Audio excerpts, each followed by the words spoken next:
नमस्कार दोस्तों, स्वागत है आप सभी का स्टडी IQ में। आज हम लोग चर्चा करने वाले हैं अफ्रीका की एक टेरिटरी के बारे में। We are going to discuss about Western Sahara region. आप यहाँ पे आर्टिकल देख सकते हो, things are heating up in Western Sahara. तो हम लोग जानेंगे why the things are heating up. A possibility of dispute is there between Algeria and Morocco. तो हम लोग समझेंगे यहाँ पे एग्जैक्टली हुआ क्या है। हाल ही में अल्जीरिया के 3 सिटीजन्स की डेथ हुई है और अल्जीरिया की प्रेसिडेंसी ने एलिज किया है it was because of Morocco, और अल्जीरिया ने कहा है कि एक अप्रोप्रिएट एक्शन ली जाएगी। अब इसकी वजह से things are heating up in this particular region. ये जो अल्जीरिया और मोरक्को का इशू है, it is connected to western Sahara itself. तो हम लोग इस पर्टिकुलर लेक्चर में समझेंगे क्या what is this western Sahara issue, इसके इतिहास के बारे में समझेंगे, इसके अंदर कौन कौन पार्टीज इन्वॉल्व है ये समझेंगे, कहाँ पे ये हो रहा है इसको भी समझेंगे, और इस पूरे विवाद में अल्जीरिया का क्या रोल है इसको भी जानेंगे। और अंत में हम लोग यूनाइटेड नेशंस के बारे में बात करेंगे, यूएन का क्या रोल रहा है with respect to western Sahara. तो ये सारी चीजें हम लोग सीखेंगे इन दिस पर्टिकुलर लेक्चर। थोड़ा सा लंबा वीडियो जरूर हो सकता है। To get all this information, stay with me on Study IQ. I am your friend Rahul Saigaonkar. You can follow me on this particular ID. And if you're preparing for UPSC Civil Services or State PSC or any other competitive exam, do visit studyiq.com or download the app from Google Play Store to know more about us and to avail our services. सबसे पहली चीज, issue क्या है? Issue है एक देश का western Sahara का, एक डिस्प्यूटेड टेरिटरी है towards the north western African coast. यहाँ पे कौन पार्टीज इन्वॉल्व है? देखिए, 2 पार्टीज इन्वॉल्व है। एक है SADR, सहारावी अरब डेमोक्रेटिक रिपब्लिक। अब यहाँ पे जो लोग हैं वेस्टर्न सहारा में उनको सहारावी कहते हैं। 20% जो टेरिटरी है अभी फिलहाल वेस्टर्न सहारा की, उसको कंट्रोल करते हैं पोलिसारियो फ्रंट, जिन्होंने डिक्लेयर किया है सहारावी अरब डेमोक्रेटिक रिपब्लिक। और 80% जो एरिया है उसको कंट्रोल करता है मोरक्को। अब जो SADR है वो एलेज करता है कि मोरक्को ने इस एरिया को ऑक्युपाई किया है। चलिए समझते हैं मैप से कि एग्जैक्टली हो क्या रहा है। ये है मैप अफ्रीका का। यहाँ पे है मोरक्को, यहाँ पे है वेस्टर्न सहारा, और दूसरी जो पार्टीज इन्वॉल्व है, एक है मोरिटानिया जिसके बारे में हम लोग थोड़ी देर में बात करेंगे, और अभी जो पार्टी है अल्जीरिया, इसके बारे में हम लोग चर्चा करेंगे। लेकिन सबसे पहली चीज आप जानिएगा, वेस्टर्न सहारा की जो टेरिटरी है कुछ इस तरह की टेरिटरी, ओरिजिनल टेरिटरी। ऑलराइट, अब यहाँ पे आपको ध्यान देना है, एक तो यहाँ पे नेचुरल रिसोर्सेज बहुत ज़्यादा है, स्पेशली फॉस्फेट डिपॉजिट्स। साथ ही साथ आपको इस तरफ वेस्टर्न कोस्ट भी मिलेगा, मैं कहूँगा north western coast. Western Sahara का जो कोस्ट है, इससे आपको fishing resources, water resources, exclusive economic zone है, दैट इज ऑल्सो इन्वॉल्व। अब हुआ क्या है एग्जैक्टली यहाँ पे, इस इशू के बारे में समझेंगे, वेस्टर्न सहारा के बारे में। हम जानते हैं पहले से ही, ये जो पूरा अफ्रीकन कॉन्टिनेंट है, ये अफ्रीकन कॉन्टिनेंट कोलोनाइज हुआ था, बारिंग अ फ्यू कंट्रीज पर, मैं कहूँगा Ethiopia is one of them. लेकिन अगर आप देखोगे 1914 का कॉलोनियल मैप ऑफ अफ्रीका, आपको पता चलेगा कि यूके की कुछ टेरिटरीज थी, फ्रांस की कुछ टेरिटरीज थी, जर्मनी की थी, पोर्चुगल की थी, बहुत जगह Africa was divided among these colonisers. और ये जो टेरिटरी है यहाँ पे जो मैं बात करूँ वेस्टर्न सहारा की, ये वेस्टर्न सहारा टेरिटरी, छोटी सी टेरिटरी यहाँ पे, इट बिलोंग टू स्पेन। तो हिस्ट्री क्या है, 1975 तक वेस्टर्न सहारा जो है इट वॉज स्पेनिश कॉलोनी। 1945 के बाद यूनाइटेड नेशंस बना। यूनाइटेड नेशंस ने वेस्टर्न सहारा को नॉन सेल्फ गवर्निंग टेरिटरीज घोषित किया हुआ था 1945 में ही। उसके बाद 1957 में मोरक्को ने क्लेम कर दिया कि ये जो वेस्टर्न सहारा है वो हमारा है। एक क्लेम आया मोरक्को का। अब दूसरा क्लेम एक और आया था मोरिटानिया का भी। तो 1965 में यूनाइटेड नेशंस जनरल असेंबली ने एक रेजोल्यूशन पास किया जहां पे उन्होंने कहा कि स्पेन जो कॉलोनाइजर था इस टेरिटरी को डीकोलोनाइज करे। डीकोलोनाइज कैसे करे? रेफरेंडम हो, सेल्फ डिटर्मिनेशन हो, इन सब चीजों से। 1975, 10 साल बाद इवेंचुअली स्पेन ने इस एरिया को रिलिंक्विश किया और इस एरिया को छोड़ा under the joint control of Morocco and Mauritania. अब यहाँ पे सेल्फ डिटर्मिनेशन नहीं हुआ। स्पेन ने क्या किया, जब उन्होंने डीकोलोनाइज किया, उन्होंने इन दोनों को जॉइंट एडमिनिस्ट्रेशन दे दी। मतलब 1975 में इंडिपेंडेंस हुई, लेकिन जो सहारावी लोग थे, वेस्टर्न सहारा के जो लोग हैं, उन्हें राइट ऑफ सेल्फ डिटर्मिनेशन नहीं दिया गया। अब इसके बाद क्वाइट ऑब्वियस था कि अगले ही साल एक जंग छिड़ गई। अब जंग छिड़ गई किसके बीच? एक तरफ था मोरक्को, एक तरफ था मोरिटानिया, और दूसरी तरफ थे सहारावी लोग। अब सहारावी जो लोग थे, दे वर लेड बाई पोलिसारियो फ्रंट। पोलिसारियो फ्रंट एक, जो मैं कहूँगा मिलिटेंट पार्टी है जो लड़ रही है अभी भी, आज भी इंडिपेंडेंस के लिए। इनफैक्ट पोलिसारियो फ्रंट ने लड़ाई शुरू कर दी और उन्होंने अपना खुद का सहारावी अरब डेमोक्रेटिक रिपब्लिक अनाउंस कर दिया। अब क्योंकि ये लोग लड़ रहे थे, मोरक्को के पास ऑलरेडी ज़्यादा पावर थी, तो लड़ाई में क्या हुआ कि मोरक्को ने इवेंचुअली 80% टेरिटरी को कैप्चर कर लिया और बाकी जो छोटी मोटी टेरिटरीज थी 20% territories it went with the Polisario Front itself. 1979 में मोरिटानिया ने विड्रॉ कर दिया उनके क्लेम। तो दो ही पार्टीज थी अभी फिलहाल यहाँ पे, Polisario Front which has declared Sahrawi Arab Democratic Republic, government in exile है इन टिंडोफ इन अल्जीरिया। आपको ये समझना है और आपको ये ध्यान देना है कि यूनाइटेड नेशंस कंसिडर करता है कि जो पोलिसारियो फ्रंट है जिन्होंने SADR अनाउंस किया हुआ है, उनकी गवर्नमेंट इन एग्जाइल है, उसको लेजिटिमेट पार्टी समझती है। तो आज क्या सिचुएशन है, मैं कहूँगा आज मतलब करंट स्टेटस में बता रहा हूँ टिल नवंबर 2020, क्योंकि नवंबर 2020 के बाद कुछ और डेवलपमेंट हुई है। क्या हुई है?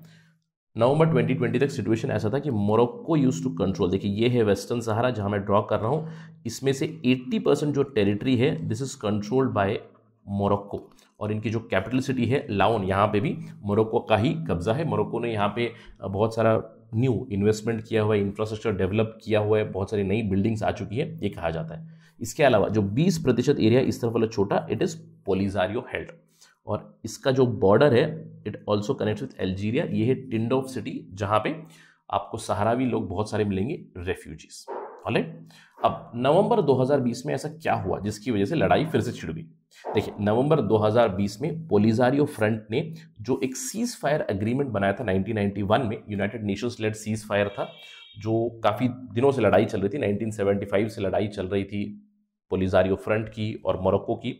एक सीज फायर एग्रीमेंट आया और जहां पे 80% एरिया मोरक्को के पास है, यानी कि लड़ाई रुकी हुई है, सीज फायर, लड़ाई रुकी हुई है, एक अग्रीमेंट से सॉल्यूशन ढूंढेंगे, कुछ इस तरह की सिचुएशन डेवलप हुई। लेकिन नवंबर 2020 में पोलिसारियो फ्रंट ने कहा कि हम 1991 का cease fire agreement null and void घोषित करते हैं। ये क्यों? क्योंकि मोरक्को ने फोर्सेस डिप्लॉय की है इन द बफर जोन और मोरक्को कब्जा करने की कोशिश कर रहा है। राइट, मोरक्को ने कहा कि इट सपोर्ट्स सीज फायर, लेकिन उन्होंने कहा कि बफर जोन जो बनाया हुआ था उसमें अभी भी मिलिट्री ऑपरेशंस चलेंगी, यानी कि मैं कहूँगा एक तरह का वॉर छिड़ गया, क्योंकि नवंबर 2020 में पोलिसारियो ने कहा कि हम ये जो डिक्लेरेशन है ऑफ सीज फायर उसको नल एंड वॉइड घोषित करते हैं। अब ये क्यों हुआ? क्योंकि इसके अंदर कुछ रीसेंट डेवलपमेंट थी उस समय की। फॉर्मर US प्रेसिडेंट जो थे डोनाल्ड ट्रंप, इन्होंने सिचुएशन को थोड़ा सा बिगाड़ दिया। क्यों? क्योंकि इन्होंने मोरक्को की पोजीशन को स्ट्रेंथन कर दी। इन्होंने कहा कि United States of America will support Morocco's claim over Western Sahara. जो 80% आप एरिया कंट्रोल करते हो उसको हम सपोर्ट करेंगे अगर आप अपने रिलेशंस इजराइल के साथ ठीक कर दोगे। तो मोरक्को ने अपने रिलेशंस इजराइल के साथ नॉर्मलाइज किए, यूएसए ने सपोर्ट किया of the Moroccan claims over Western Sahara. In fact not just USA, बहुत सारी गल्फ कंट्रीज है जिनकी ऑलरेडी लाओन में वहाँ पे आपको मिलेंगी उनकी कॉन्सुलेट्स, उनकी जो भी कंट्री रिकग्निशन होती है वो जरूर मिल जाती है in Laayoune, that is Western Sahara's capital city.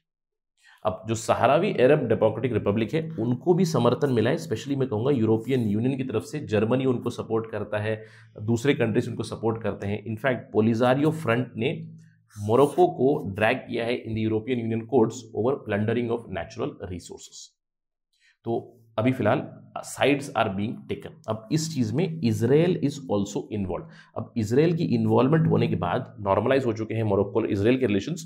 Israel ने बहुत सारे आर्म्स एंड एम्युनिशंस भी ट्रांसफर किए हुए टू मोरक्को। मोरक्को अभी जो बॉर्डर लाइन है, जो सीज फायर लाइन है, वहां से काफी ज्यादा सर्वेलेंस करता है through drones, through other equipments which they have already got from Israel also, ये कहा जा रहा है। Algeria also criticises this particular move, जहां पे Israel is now being involve in this particular dispute. इन सारी चीजों के चलते अभी रीसेंट डेवलपमेंट आई है। रीसेंट डेवलपमेंट क्या हुई है? 3 Algerians have been killed and the presidency of Algeria has blamed it on Morocco.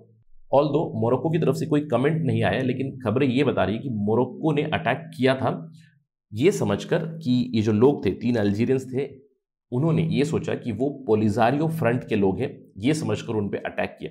खबरें ये बता रही, लेकिन it was a misunderstanding. Nonetheless 3 Algerians have been killed और अल्जीरिया की प्रेसिडेंसी ने कहा है कि this will not go unpunished. तो इसकी वजह से things are going to heat up further going in future.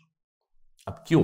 देखिए, अगर हम लोग अल्जीरिया की बात करें, अल्जीरिया और मोरक्को के बीच जो प्रॉब्लम है वो बहुत पहले से चलती हुई आ रही है। इनफैक्ट मैं कहूँगा 1975 से पहले की लड़ाई है मोरक्को और अल्जीरिया की। उनका एक बॉर्डर डिस्प्यूट था, बॉर्डर डिस्प्यूट के ऊपर एक छोटी सी लड़ाई भी हो चुकी है 1962 में, जब अल्जीरिया इंडिपेंडेंट हुआ फ्रॉम फ्रांस इन 1962। उसके ऊपर एक ब्रीफ वॉर हुआ, although border has been demarcated.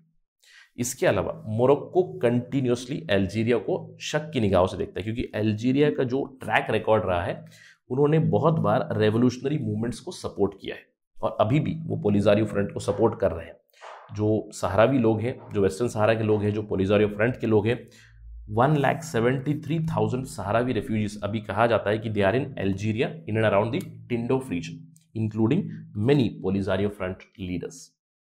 Algeria का ट्रैक रिकॉर्ड कुछ इसी तरह का रहा है। इनफैक्ट अल्जीरिया ने सपोर्ट किया था चे गुवारा को, आपको याद होगा रेवोल्यूशनरी लीडर चे गुवारा। अल्जीरिया ने सपोर्ट किया था नेल्सन मंडेला को भी। अल्जीरिया ने ट्रेन किया था यासिर अराफात को ओवर द पैलेस्टीनियन इशू। तो अल्जीरिया का एक ट्रैक रिकॉर्ड ही रहा है कि वो रेवोल्यूशनरी मूवमेंट्स को कंटिन्यूसली सपोर्ट करते हुए आ रहे हैं, considering their own colonial history. In fact Algeria के ऑफिशियल्स भी ये क्लेम करते हैं कि Morocco tries to foment some sort of a protest और unrest in their own country. कहते हैं कि Morocco is trying to create unrest in Algeria, Morocco is supporting Islamist groups in Algeria. और इसी के चलते 1994 में मोरक्को और अल्जीरिया का जो बॉर्डर है उसको क्लोज कर दिया गया था और आज भी वो बॉर्डर क्लोज्ड है। अब इस पर्टिकुलर कॉन्फ्लिक्ट में आपको ये समझ में आ गया होगा कि what exactly is happening. What is happening, एक पार्टी है मोरक्को, मोरक्को और अल्जीरिया की ऑलरेडी एक बार लड़ाई हो चुकी है, इन दोनों के बीच संबंध अच्छे नहीं है, इन दोनों के बीच बॉर्डर क्लोज्ड है। मोरक्को ने 80% एरिया कवर किया हुआ है वेस्टर्न सहारा का। वेस्टर्न सहारा में लड़ाई चल रही है जहां पे पोलिसारियो हेल्ड टेरिटरी है। पोलिसारियो फ्रंट ने SADR अनाउंस किया है। SADR जो गवर्नमेंट इन एक्साइल है वो है टिंडोफ में, it is in Algeria again. So Algeria is a party somehow. और इस पूरे कॉन्फ्लिक्ट ने अभी क्या कर दिया, पोलिसारियो फ्रंट को थोड़ा सा पावरफुल कर दिया। मैंने कहूँगा पावरफुल किया हुआ है, लेकिन एक प्रमोशन जरूर मिली है। मैं कहूंगा कि रिसेंट टाइम्स में अल्जीरिया की जो इस इंसिडेंट ने क्या किया, इस इंसिडेंट ने पोलिसारियो फ्रंट को थोड़ा सा स्ट्रेंथन जरूर किया है। अभी आगे चल के हम लोग और भी ज्यादा कॉन्फ्लिक्ट देख सकते हैं between Polisario and Morocco, supported by Algeria itself. अब अल्जीरिया का इसमें फायदा क्या है? देखिए, अगर आप इस टेरिटरी को देखेंगे, मैं आपको ऑलरेडी बता चुका हूं कि अगर पोलिसारियो एक इंडिपेंडेंट रेफरेंडम करा पाए, इस तरफ तो टेरिटरी को कंट्रोल करते हैं वो, और इस तरफ वाली टेरिटरी में अगर यूनाइटेड नेशंस लेड या फिर any other led agreement led एक रेफरेंडम हो जाए और इस रेफरेंडम में सहारावी रिपब्लिक बने which would be led by Polisario, it would be very beneficial for Algeria. क्यों? क्योंकि इस पर्टिकुलर एरिया में, जैसे कि मैंने आपको बताया, rich in natural resources specially phosphates, जिसको ऑलरेडी मोरक्को काफी हद तक एक्सप्लॉइट कर रहा है। इसके अलावा अगर आप देखिए, मोरक्को को काफ़ी ज़्यादा फायदा है बिकॉज उनका अभी लंबा कोस्ट है, क्योंकि इस एरिया को वो कंट्रोल करते हैं। लेकिन अगर यहाँ पे एक रेफरेंडम हुआ और सरकार दूसरी बनी, SADR बनी, so this much of coast would be gone. And please remember, Algeria which is a partner of Polisario, अगर आगे रेफरेंडम हुआ तो अल्जीरिया को काफ़ी फायदा मिलेगा from this side, they will directly get access to Atlantic ocean. अभी फिलहाल अल्जीरिया को एक्सेस है मेडिटेरेनियन सी का, लेकिन आगे चल के अल्जीरिया को एक्सेस, डायरेक्ट एक्सेस मिल सकता है from western Sahara. Right now they do not have access because they don't have good relations with Morocco, वो अटलांटिक की तरफ उनको एक्सेस नहीं है। तो आगे चल के अल्जीरिया को काफ़ी फायदा है, इसीलिए वो सपोर्ट भी कर रहे हैं पोलिसारियो फ्रंट का। और आगे चल के कॉन्फ्लिक्ट और भी बढ़ सकता है, इसके ऊपर हमारी नज़र ज़रूर रहेगी। लेकिन अब तक आप ज़रूर सोच रहे होंगे, सर आपने कॉन्फ्लिक्ट की स्टोरी बताई, 1975 से कॉन्फ्लिक्ट चल रहा है, अल्जीरिया भी पार्टी बन चुका है, अल्जीरिया की 3 नेशनल्स अभी डेड है। इन सब चीज़ों में यूनाइटेड नेशंस क्या कर रहा है, संयुक्त राष्ट्र क्या कर रहा है? 1975 से ही संयुक्त राष्ट्र ने 47 UNGA रेजोल्यूशंस पास किए हैं, 69 UNSC रेजोल्यूशंस पास किए हुए विद रिस्पेक्ट टू वेस्टर्न सहारा, और बहुत बार एक ही चीज़ आती है, नेगोशिएट अ पॉलिटिकल सेटलमेंट। और अभी यूनाइटेड स्टेट्स ऑफ अमेरिका की कन्फ्यूजन की वजह से भी यहाँ पे मैं कहूँगा कॉन्फ्लिक्ट ज़्यादा बढ़ रहा है, क्योंकि डोनाल्ड ट्रंप ने कहा था कि हम मोरक्को को सपोर्ट करते हैं। जो बाइडन ने अभी तक अपनी वेस्टर्न सहारा पॉलिसी क्लियर नहीं की हुई है with respect to that, although he has also supported negotiation between Morocco and the Polisario Front. Polisario clearly demand करता है हमें इंडिपेंडेंस चाहिए, मिलेगा नहीं मिलेगा ये तो आने वाला समय बताएगा, लेकिन हाईली लाइकली है कि इंडिपेंडेंस का रेफरेंडम नहीं होगा, क्योंकि मोरक्को ऑलरेडी टेरिटरी को क्लेम करता है, some sort of political settlement will happen. लेकिन अल्जीरिया भी यही सपोर्ट करता है, क्योंकि अल्जीरिया को काफ़ी फायदा है, अगर वेस्टर्न सहारा इंडिपेंडेंट देश बनेगा तो they will get access towards Atlantic ocean. Morocco propose करता है कि वेस्टर्न सहारा को ऑटोनोमस रीजन बनाया जाए, इसको लेकर Polisario does not support it. और यूनाइटेड नेशंस ने क्या किया? United Nations is simply dilly dallying, there is no specific step which is being taken. UN का एक मिशन है, it is called as MINURSO. MINURSO is United Nations mission for referendum in Western Sahara. इसका mandate जो है extension पे extension किया जा रहा है, और अभी फिलहाल भी मिनोरसू को एक्सटेंशन मिला हुआ है। तो आने वाले समय में हम लोग देखेंगे, इसके ऊपर नजर रहेगी क्या होगा वेस्टर्न सहारा का issue. But right now western Sahara में एक थिंग्स आर हीटिंग अप, वहाँ पे लड़ाई छिड़ सकती है, although not a direct confrontation पर से, बट मैं कहूँगा कि अल्जीरिया भी पार्टी बन चुका है और पोलिसारियो इससे स्ट्रेंथन होगा और आगे चल के कॉन्फ्लिक्ट बढ़ सकता है। इसके ऊपर हमारी नज़र कंटिन्यूसली रहेगी ऑन स्टडी IQ। अगर कोई डेवलपमेंट आएगी विल डिस्कस इस as soon as possible on our platform. Thank you for watching this. जय हिंद।